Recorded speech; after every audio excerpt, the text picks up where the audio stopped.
Rice మిల్లర్ల బతుకులు ఆగమ్య గోచరం. Civil supply అధికారుల ఒత్తిడితో ఆత్మహత్యలే శరణమంటున్న చిన్న మిల్లుల యజమానులు. మెదక్ జిల్లాలోని రైస్ చిన్న మిల్లుల యజమానుల బతుకులు వర్ణనాతీతంగా మారాయి.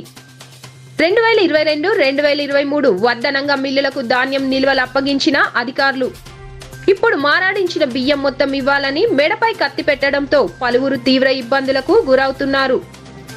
2022-2023 సీజన్ కు చెందిన 1,69,446 మెట్రిక్ బియ్యం, 84 కోట్ల బియ్యం మిల్లుల నుండి ప్రభుత్వానికి రావాల్సింది ఉంది.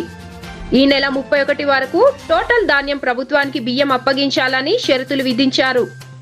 ఇప్పటికే మెదక్ జిల్లాలో రెవెన్యూ పీడీ యాక్ట్ చట్టాలు ప్రయోగించి పలువురు మిల్లర్లను జైలుకు పంపిన సివిల్ సప్లై అధికారులు. పెద్ద మిల్లర్స్ ఒకవైపు, చిన్న మిల్లర్స్ మరోవైపు అధికారులు విధించిన గడువు దగ్గర పడుతున్న కొద్దీ భయాందోళనలకు గురవుతున్నారు. చిన్న రైస్ మిల్లర్లకు లోకల్ గోదాంలకు అవకాశం ఇస్తే బాగుంటుందని పలువురు చరణ్ టీవీతో మొరపెట్టుకున్నారు.